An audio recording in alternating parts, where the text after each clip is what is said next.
नमस्कार दोस्तों, कलयुग के चमत्कार संतों की वाणी में आप सबका स्वागत है।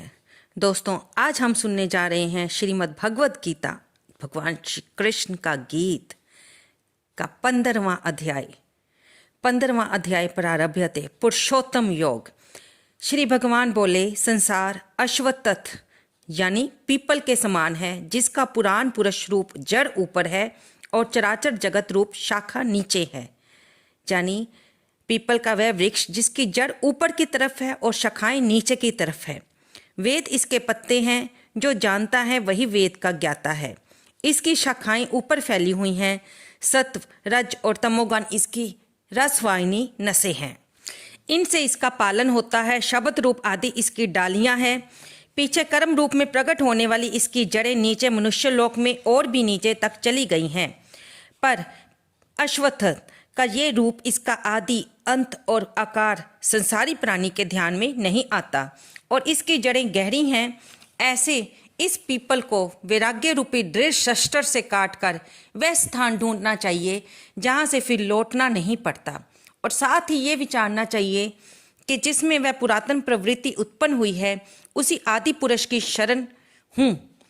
अहंकार और मोह रहित, संग दोष को जीतने वाले, आत्मज्ञान से निरत, सब कामनाओं से दूर, सुख दुख नामक द्वंद्व पदार्थों से मुक्त ऐसे ज्ञानी पुरुष शाश्वत पद को पाते हैं, जिसे सूर्य, चंद्र या अग्नि प्रकाशित नहीं करते। वही मेरा परम धाम है।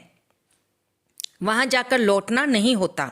मेरा सनातन अंश इस जीवलोक में जीव का रूप धरकर प्रकृति में स्थिर पांचों इंद्रियों और छठे मन को उससे छुड़ाता है। जैसे वायु पुष्प आदिकों की गंध को दूसरे स्थान में ले जाता है, इसी प्रकार ये देही स्वयं शरीर धारण करने के बाद जब उसका परित्याग करता है, तब इंद्रियां और मन को साथ ले जाता है।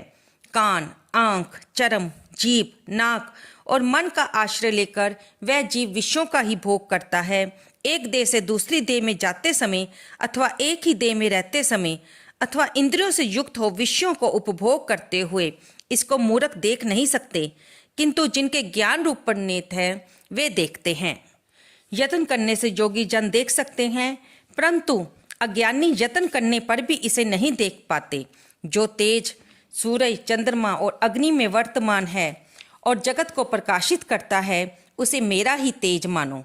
मैं ही पृथ्वी में प्रवेश कर अपने तेज से समस्त भूतों को धारण करता हूँ और इनमें भरा हुआ चंद्रमा बनकर मैं ही सब औषधियों को पोषण करता हूँ।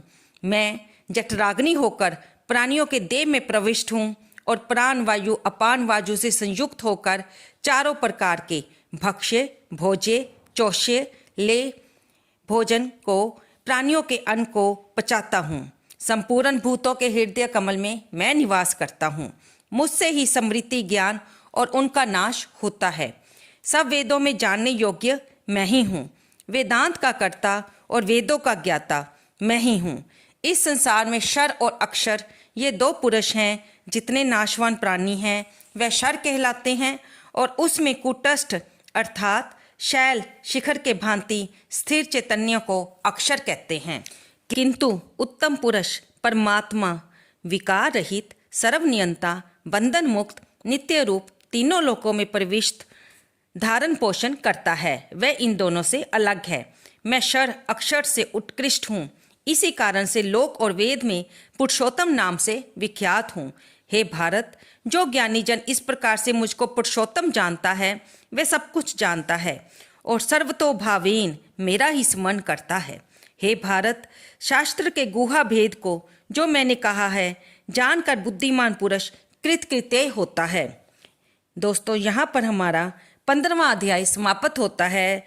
इति शोपनिषत्सु ब्रह्म विद्या योग शास्त्रे श्री कृष्ण अर्जुन संवादे भक्ति योगो नाम 15वां अध्याय समाप्त। इस अध्याय को कहते, सुनते, पढ़ते हमने ये जाना कि ये संसार, ये सृष्टि एक पीपल के पेड़ की तरह है, जिसकी जड़ ऊपर की ओर और शाखाएं नीचे की ओर है, जबकि इस धरती पर उत्पन्न होने वाले सभी वृक्षों की जड़ नीचे की ओर और शाखाएं ऊपर की ओर होती हैं। जो वेद हैं वो इस वृक्ष के पत्ते हैं और इन ज्ञान को जानने वाला ही वेदों का ज्ञाता है। और प्रभु का तेज ही सूरज, अग्नि, चंद्रमा में विराजित है, जो सारे संसार को प्रकाशित करता है। प्रभु का तेज ही पृथ्वी में प्रवेश कर अपने तेज से समस्त भूतों को धारण करता है और चंद्रमा बनकर सभी औषधियों को पोषण करता है। सूर्य बनकर सारी सृष्टि को प्रकाशित करता है। सभी वेदों में जानने योग्य प्रभु ही हैं। प्रभु ही सभी प्राणियों के हृदय में वास करते हैं। प्रभु ही जठराग्नि के रूप में हमारे द्वारा लिए हुए भोजन को पचाते हैं। प्रभु ही पुरुषोत्तम नाम से जाने जाते हैं। जो ज्ञानी उन्हें पुरुषोत्तम नाम से जानता है और हर तरह से सर्वतोभावेन प्रभु का ही सिमरन करता है, वही ज्ञानी, वही बुद्धिमान पुरुष प्रभु को पाने में सफल होता है। तो दोस्तों, इससे आगे की वीडियो में हम जानेंगे इस 15वें अध्याय का महात्म्य। आपको ये गीता चर्चा कैसी लग रही है, कृपया कमेंट बॉक्स में अवश्य लिखें। जय श्री विष्णु भगवान लिखना ना भूलें। इस वीडियो को लाइक करें, अपने दोस्तों तक इसे पहुंचाएं, शेयर करें। और अगर आप इस चैनल पर नए हैं तो मेरे चैनल को सब्सक्राइब का बटन दबाकर, उसमें बेल नोटिफिकेशन दबाकर इसे सब्सक्राइब कर लें। धन्यवाद दोस्तों।